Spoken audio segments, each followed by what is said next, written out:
Welcome to the Hillsdale College Online Courses Podcast. I'm Jeremiah Regan. And I'm Juan. We are back with American Citizenship and its Decline. On to lecture number 7 today, the erosion of the Constitution. You see some early examples of this in American history with figures such as John C. Calhoun, who issues one of the first attacks on the views of the founders. He says in his Oregon speech, for example, which is in 1848, that the revolution was not based on nature, natural rights, an idea that the created order should govern us, that we should follow the laws of God. He says that was a revolution about reestablishing previously well-established rights, meaning history. The long exercise of a right is what makes it legitimate, not anything intrinsic about that right. And that's really the first break from the founders that we see publicly. It's interesting that you bring up that example because we often think, at least I do sometimes, that the attack on the Constitution that we are going through right now might be irreversible. And I think we forget that during the 1800s, actually, we drifted away from the Constitution quite significantly. And arguably, Lincoln was a great statesman in bringing those principles of the founding back up to the political talk of the day. So the battle between justice and injustice is perpetual, and we've faced it before, is what you're saying, here in this country. Exactly. And again, back to that theme of nothing new under the sun, a lot of the attacks on the Constitution that Victor Davis Hanson is going to talk about are things that we've seen before. For example, packing of the Supreme Court. That's something that FDR tried to do in the early 1900s, and that is something that Democrats today have threatened with doing the same thing again. There's no natural fixed limit on the number of justices on the Supreme Court, but it's clear that there are political motivations for trying to increase the number of justices to get a political majority, rather than use the text of the Constitution and the understanding of natural rights that undergird the Constitution as the standard. It becomes a purely partisan body if you use these tactics to expand it. Yeah, that's a good clarification, and I'm glad you made it, because that's right. It's the motivation. It's not the idea that there's a set number of justices that we need to have, but why do they want to increase it? Why do they want to pack the court? Simply because they don't like the outcome that they're getting right now. You see the same thing with presidential nullification, the idea that the president is not responsible, as the Constitution says he is, to ensure that the laws are faithfully executed, but to selectively execute the laws and to perform or to execute justice unequally as he sees fit. That's never been the understanding of what the president's job is to do. The legislature, which is the voice of the people, decides the laws, and then the president goes and enforces those laws. But we see selective cases of that, particularly with immigration law, being deviated from today. Jeremiah, that actually makes me think of the LEO program we have here at Hillsdale. Can you talk a little bit about that? Yeah, our law enforcement outreach, LEO, which is a play on the acronym for Law Enforcement Officer, is a Constitution training program. It's a 2-tier program. We have a 4 to 8 hour course, is a little bit at the department's discretion, that goes through the basics of American political theory, the Declaration of Independence, and the Constitution. The reason we do this is most law enforcement training on the Constitution today is presented in the form of modern case law and in department policies and state statutes. Those things are important. What we're providing is a supplement. We are explaining the foundation upon which the case law is built and the department policies are built, so that officers can understand the flesh and blood and the intentions behind those things and get a better understanding of what they're doing. I mean, the Federalist calls law enforcement the immediate and visible guardian of life and property. And that's the job of a police officer or a sheriff's deputy. So we are happy to support law enforcement in this country. We support this Constitution course through a Train the Trainer program. We offer all the materials for the course for free. We will also train department personnel so they can take the course back and train their fellow officers within their department. This is particularly important for small departments, rural departments that don't have the infrastructure necessary to have a full-time trainer. All of the training is free. All of the materials for the course are free. That's provided by our generous friends and donors who support the program. There's a really urgent need for this. Law enforcement is frequently assailed in the United States. We see defund the police movements. And then on the other side, we see some police who just do not protect the citizens' rights very well and need to learn how to do it better. So we're helping on both fronts. If you're interested in learning more about the program, please go to hillsdale.edu/Leo. That's hillsdale.edu/Leo, Leo, to learn more and if you're interested to donate. Now let's turn back to Victor Davis Hanson in American Citizenship and Its Decline, on to lecture number 7, The Erosion of the Constitution. One of the age-old enemies of citizenship is the idea that human nature changes. That is, it progresses to a higher state. It's not fixed, and therefore constitutional government, the idea of citizenship based on a natural law or the innate character of humans no longer applies. It was true in ancient Greece. We had people called the sophists who felt that the ancient constitutions of many of the city-states were no longer applicable because Greeks were becoming far more sophisticated, far more literate, far healthier, far wealthier, and therefore they had to evolve to sort of their version of a postmodern state. In our own experience, though, we have this phenomenon of the 19th century called progressivism, and it was sort of a child, maybe even a bastard child of the Enlightenment. And progressivism said that as people mature and they acquire more scientific knowledge and they use enlightened, rational ideas to adjudicate natural phenomenon rather than what they call superstitious religion, they have a greater awareness. And with that greater awareness comes the superior morality. And so they look at society and they say we are shackled by these ancient laws that assumed wrongly that human nature was fixed. So there is no such thing necessarily as free speech, or there's no necessary reason to abide by the idea that there should be always due process. It's really the basis of what we now call critical theory or critical race theory or critical legal theory. In other words, we have to evolve with the times. And progressivism always says that they are the scientific movement and that they follow the science, and that people who cling to this archaic notion of human nature are reactionary or backward. When the movement started, remember, one of their great scientific tenets was eugenics, that we could use science to end the sort of haphazard mating propensities of humans. In other words, when people wanted to marry and have children, they should look at prospective mates in terms of their intelligence, their health, their height, their beauty, and then selectively have children. And therefore, people that they deemed were not as advanced, and this, in the case of Woodrow Wilson and Margaret Sanger and many of the progressives, there was a sense that African Americans, for example, didn't quite cut the mustard. And so progressivism adopts science, but it's usually a pseudoscience. And it's the font today of the idea that we need to evolve beyond the Constitution, that we're a much more diverse state, and we're a much greater country in terms of population, and we live in a much more sophisticated world, and we're confronted with technology or the advantages of technology that the founders could never dream of.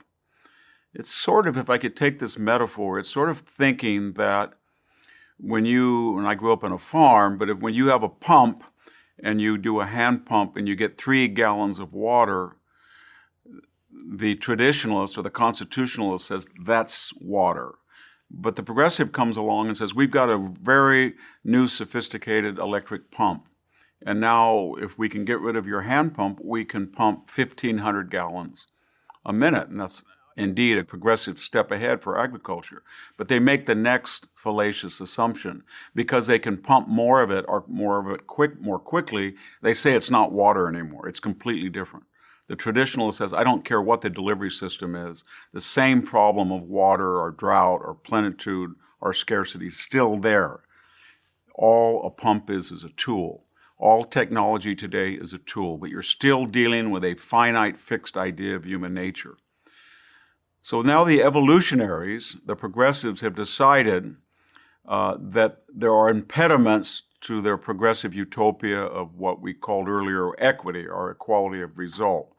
And they feel that the demography or the electorate or the voters are not sufficiently sophisticated or enlightened to vote in their agenda. So they want to change the system by which we elect officials, and therefore we'll get the desired progressive, enlightened result. Sometimes they do that, as we've seen, by opening the border. And perhaps if they have a lot of people come in who are impoverished or under illegal auspices, the progressive evolutionaries can say, we can change immigration law, and we don't really need to enforce it. It was an archaic idea of the 19th century. But the agenda, remember, is to change the electorate so that they can vote in things that otherwise people would not wish. And we can really see that with their more sustained attack on the Constitution and the traditions and customs of the United States. And we can go through them because in recent years, the progressives have come out of the woodwork and said, we now have officials that agree with us. We have a majority in the House.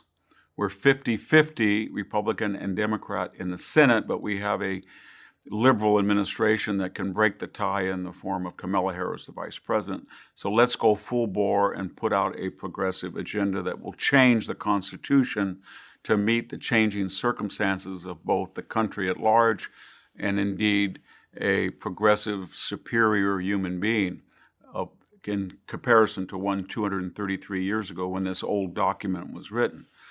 So the first thing they really don't like is the Electoral College.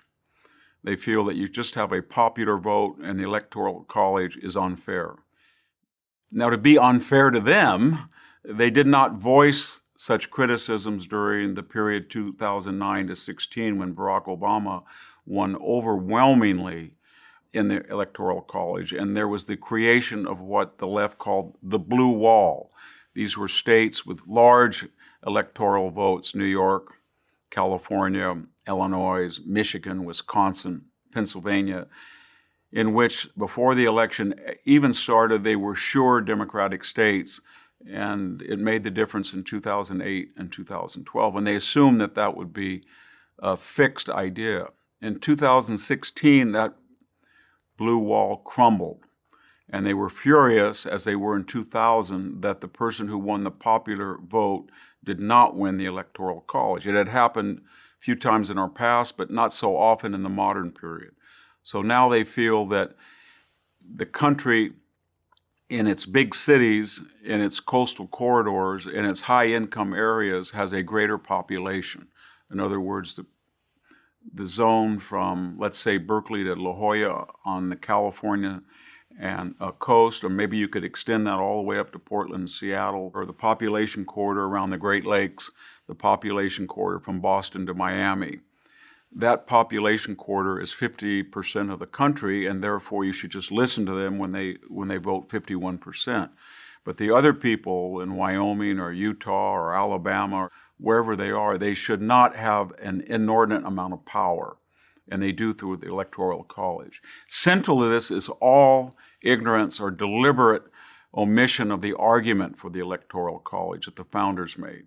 They did not trust the frenzy of urban populations that have a tendency to be very volatile and fluid and make decisions they'll later regret. So one check on popular opinion, and there's a lot of checks in the Constitution, was for citizens in rural areas to have a vote through their states that could nullify a sudden frenzy. The other idea was they always felt that the United States was not a just simple nation without interior state borders. They wanted unique state cultures, and they wanted to aggregate them rather than just a uniform population. And that was one of the ways they got, as you remember, the Constitution ratified.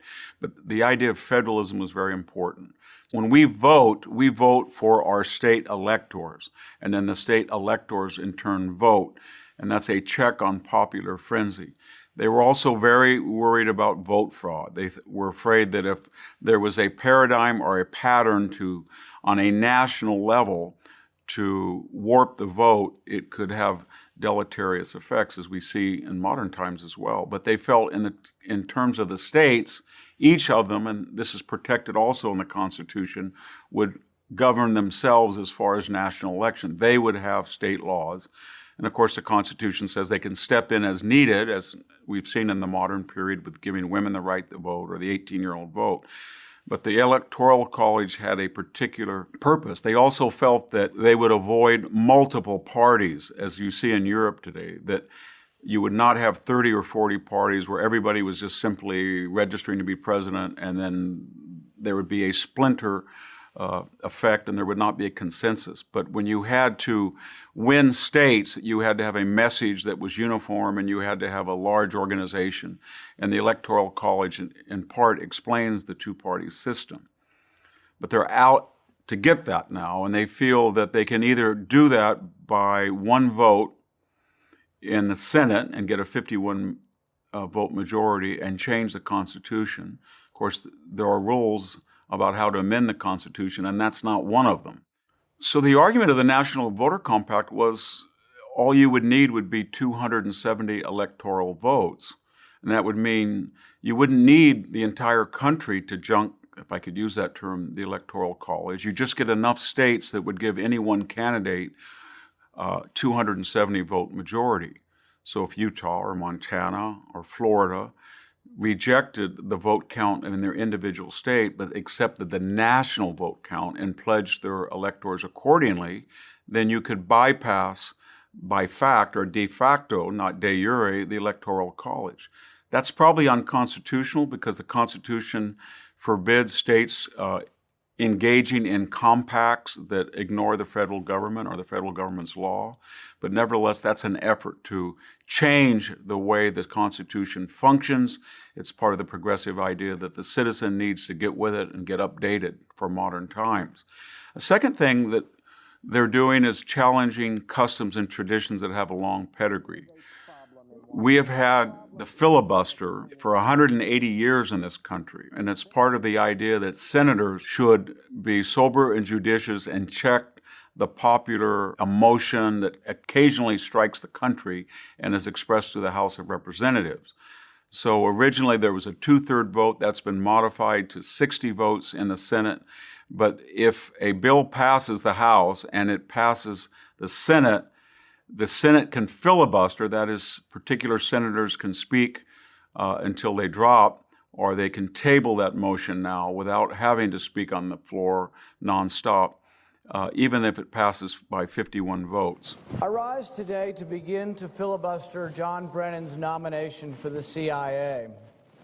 I will speak until I can no longer speak. I will speak as long as it takes until the alarm is sounded from coast to coast that our Constitution is important, that your rights to trial by jury are precious. It's a method through time and space that has been very effective in stopping popular frenzies. And the left has already ended it in terms of the Supreme Court appointments, and now they want to end the filibuster because they have this slim majority presently in 2021 in the Senate, and they feel that they have a brief window, a progressive moment, and if they push through legislation through the House, 50-50 tie in the Senate, no filibuster, Vice President breaks a tie, they can get a progressive law passed that will be very hard to unchange. So they targeted the filibuster. They've also targeted the tradition of a 9-person Supreme Court. And they're doing that because they find themselves in the odd position of having only 3 liberal justices and maybe 1 swing justice in Justice Roberts, but more or less either a 5-4 or a 6-3 disadvantage. Again, remember the idea of the progressive evolutionary's mind. If the system is not at present working for you, whether it's the Electoral College or the Supreme Court, then you change it. And so they want to change the Supreme Court by adding additional justices. The irony of this is that when Franklin Delano Roosevelt tried this in 1937, the so-called notorious court packing scheme, his own vast Democratic majority in Congress stopped him. And they said, you can't pack the court. It's so obvious that you're trying to rush through legislation that has been declared unconstitutional, rush it back through a new court that the people won't stand for. And it was kind of an odious idea. Now they've resurrected it. They're even proud of the term pack the court. And they feel if they can just get all 50 Democratic senators and Kamala Harris, they can change the composition of the court and appoint new liberal justices by enlarging the court that would then give them majority over the existing 5 or 6 Republican justices. And you can see why we've had, for 150 years, you can see why we've had a 9-person Supreme Court. It's not delineated in the Constitution, only the idea that there shall be a Chief Justice. But in the first years of the nation, each party would try to change the composition of the court for their own political advantage when they came into power. And so then it was finally decided, let's honor the tradition of 9 justices, and that has stayed there since 1869. And yet they want to change that. Hey there! Today I want to tell you about the Hillsdale K-12 Classical Education Podcast. This unique show explains how children benefit from an American classical education. Whether you're a teacher, student, or parent, you'll find something of value on the show. You'll hear from teachers and administrators from schools around the country, as well as Hillsdale professors and friends who are leading the effort to revive the American tradition of K-12 education. When you listen, you'll learn all about classical education, what it is, how to teach it, and why it matters today. And there are dozens of back episodes on specific topics, like teaching Singapore math, reading great books, and even understanding how athletics is critical to a child's development. Listen every Monday on podcast.hillsdale.edu. That's podcast.hillsdale.edu, or wherever you find your audio. Another idea that is very dear to them is the notion that we need to enlarge the states. We have had this tradition of 50 states for about 60 years. And now all of a sudden, there's a push to let in the District of Columbia as a state, even though that's contrary to what the Constitution envisioned of a special federal district that would be nonpartisan for the capital, and to let in Puerto Rico. Why do they want to do that? They would get an instant 4 senators and probably 2 representatives.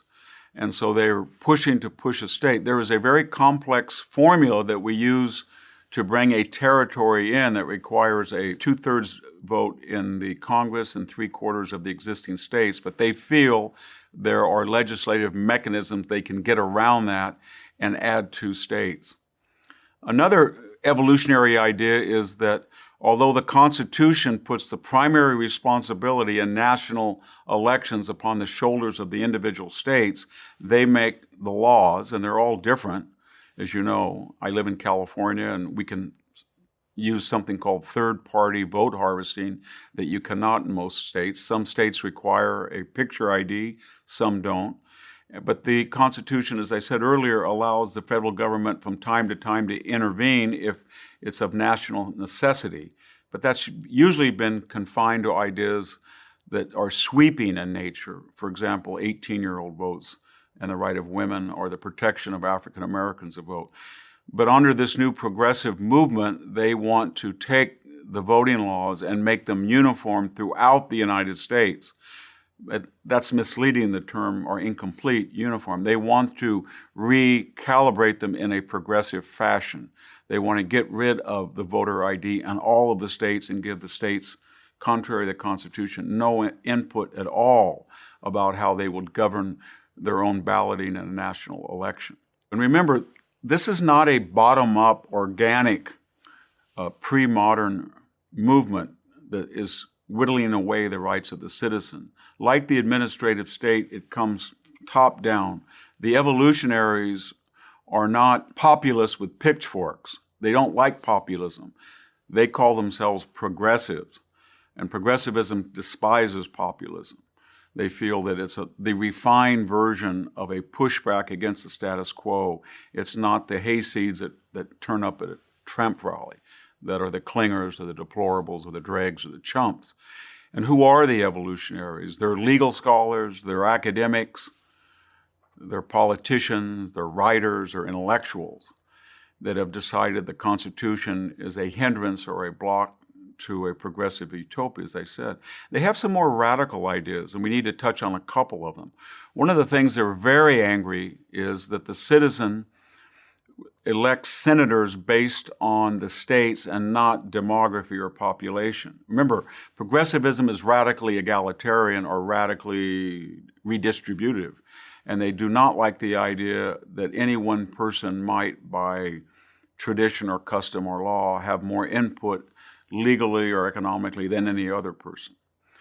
But as we know from the Constitution, states were very important to the formation and the continuance of the United States. So we have 2 senators from each state, and they're not proportionally represented as are the House. The House represents the people, so each House member represents a given number of the population. And that is always recalibrated by the census. Currently, the 435 House members represent each about 750,000 people. And so each House member is equal to each other House member. Not so senators. Remember, the Constitution wanted them as older. They have to be 30 years old. They have to live in their state. And they were appointed by the legislature, not the people. That was the House. That was changed by the progressives in 1913, so they were directly elected. But the next evolution of progressivism is, well, why does Wyoming, for example, have 2 senators when it only has roughly 500,000 people? Therefore, 250,000 people get a senator. But poor Californians like myself in a state of 40 million, 20 million people get 1 senator. That's all we get. They get 1 senator, but they're only 250,000. So the Senate power is much more diluted for a Californian, and it's much more concentrated for a Wyoming. And because Wyoming residents tend to be more conservative, they decide this is unfair. So there is a movement to take the Senate and make it emulate the House, that they would be popularly elected depending on the number of people within a state. In other words, Wyoming would get no senators, and California would probably get 10 or 12. There's also a movement to enlarge the House. They feel this is archaic to have 435 members. It's been there for over 100 years. Why not have, as in Europe, 600 or 700 or 800 or 900 or 2,000 or 3,000? And so this is, again, the commonality is change the existing laws to make it a more radical electorate and a more populist electorate with fewer constitutional guardrails, and then the progressive movement can more easily be finalized. There's something also that's going on, and that is there's a new idea of nullification. This is very ironic because the progressives, we must give them credit, they were at the forefront of the civil rights movement. They may have wanted it to go in a direction where many Americans did not want it to go, but they were there in the initial tough days. And one of the arguments that the progressives made was simply, we cannot nullify federal law. Federal law in the Constitution overrides state laws. So when there were literacy tests in the South, or there were impediments inside state laws that discourage African Americans to vote in the 11 states of the old Confederacy, they had to be overturned and reflect federal voting laws in the civil rights legislation. And when George Wallace stood at the forefront of the University of Alabama and physically tried to block James from coming into the University of Alabama, people said, this violates federal law. And so we're going to nationalize the State Guard and make them eject George Wallace. In other words, the progressives were trying to honor the idea that the federal law must be supreme and it's more enlightened than parochial, rural, backward reactionaries. And they drew a lot in their argumentation on the Nullification Acts of South Carolina under Andrew Jackson when they tried to oppose Jackson and say, we're not going to listen to federal law on tariffs.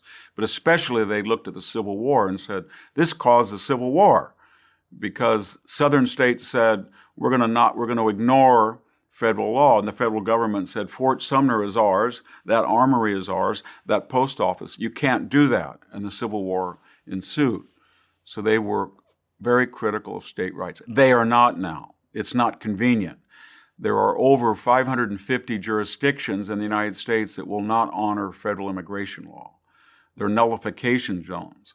But because their purposes are considered to be utopian or moral or wonderful or just, then the means necessary to get there, that is to nullify a federal law, is okay. The funny thing is, do they believe then in the principle of nullification, or do they believe in the principle of nullification just in one instance of allowing illegal immigrants to be immune from federal prosecution? And I think it's the latter. For example, once you nullify a federal law and you're a state, county, or local jurisdiction, where does it all end? We're starting to see particular counties in Virginia and Utah that say that they are Second Amendment liberation zones. And by that they mean we are not going to allow a federal law to impinge on our Second Amendment rights. And unlike sanctuary cities, they argue we want the Constitution to be followed and not amended or changed illegally. I don't think they have necessarily a good case, but their argument has been borrowed from the left's sanctuary cities. There are also beginning to appear counties and towns who say, we don't think the Federal Endangered Species Act really applies to us. It prohibits progress. If there's a three-toed lizard or a spotted canary out in the wild, and it's on some endangered species list, and that prohibits us from building an office building or a reservoir, we're just going to ignore it. We're going to follow Wyoming law or Utah law, or South Dakota's law. We're not going to listen to the federal government. And so when you open that Pandora's box of picking and choosing which laws you're going to follow and which you're not going to follow, then every ideologue and every political party is going to have at it. And the progressives, of course, are very angry about this. And finally, the progressives have discovered another method to impinge the right of citizenship, indeed the customs and traditions of the country for over 2 centuries, and the Constitution itself. They have redefined impeachment. Now remember, in our entire history, we've only had 2 presidents impeached, Andrew Johnson and Bill Clinton. Both were acquitted. Richard Nixon resigned before he was impeached. But in just 4 years, Donald Trump was impeached twice. If we read the Constitution very carefully, and we read the Federalist Papers, particularly those written by Alexander Hamilton, we get a better idea of the vision of what impeachment was supposed to be. Yes, it was supposed to check the abuse of power, but it turned out it would be very hard to remove a president. In other words, you would have to impeach him with a majority vote in the House and then promptly send that over to the Senate, where you would need a 2/3 votes to convict. Andrew Johnson was not convicted. Bill Clinton was not convicted. Donald Trump was not convicted. But one thing they did not want, and they say specifically in the Federalist Papers, they did not want it to be a common practice where any president, for any reason, as soon as he lost the House, particularly in his first term, then the opposing party would impeach him with full knowledge that they could not convict him in the Senate. And therefore, it would be a political tool to weaken his presidency, to embarrass him, to attack his character. And that's precisely what we saw with Donald Trump. And remember, they were so worried about this, they outlined the reasons that a president could be impeached. High crimes and misdemeanors, but particularly bribery and treason. When Donald Trump was impeached the first time for a call to Ukraine, the charges were that he abused his power, which every president is accused of by the Congress, and he obstructed Congress, which Congress always accuses a president of. They've tried in vain to find some treason or bribery, and they could not. They had a special session of the House Impeachment Committee. They rushed it through. There was not a special counsel. There was not a special report, even though in both the Nixon preliminary impeachment proceedings, which were aborted when he resigned, and in the Clinton impeachment case, we had special counsels, we had special reports, we had an investigation. They just rushed it through without any high crimes and misdemeanors, without any bribery or treason. Notice as well that we don't really get a president impeached in his first term because he's up for re-election.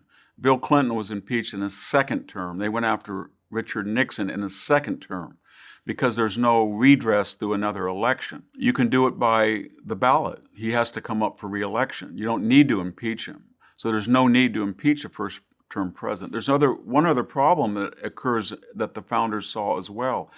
The Senate that would hold judgment on an impeached president, many of the senators may be up for re-election. In fact, they were in the case of Donald Trump. And so why would they be sitting in judgment on a president whose job that they wish to take for themselves? So the idea that you impeach a first-term president as soon as he loses the majority in the House as sort of a European vote of no confidence without a special prosecutor or indeed a special prosecutor report is a very unfortunate development, and unfortunately it may be institutionalized. We have never impeached a president 2 times. We did with Donald Trump. We have never impeached and then tried a president when he was no longer president. Seems to be unconstitutional. We tried Donald Trump in the Senate when he was Citizen Trump.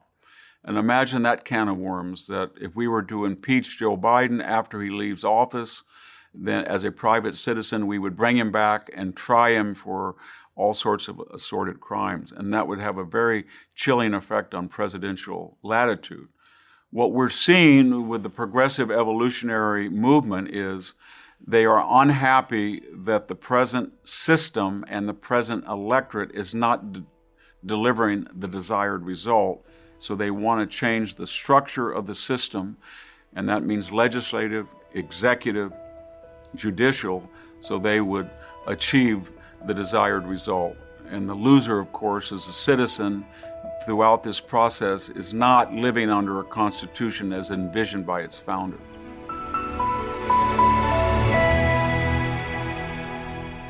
Thank you for listening to this episode of the Hillsdale Online Courses Podcast.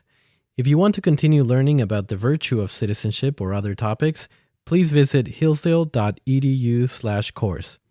There you will find over 40 free online courses, including Constitution 101, The Real American Founding, American Citizenship and Its Decline, and many more. The courses include additional readings, study guides, fully produced videos, and you can chat with your fellow students on a dedicated forum. Upon completing a course, you will also get a certificate. All our courses are free because we believe that a virtuous citizen is the best defense for liberty. So pursue the education necessary for freedom and happiness at hillsdale.edu/course today. That's hillsdale.edu/course. Thanks for listening.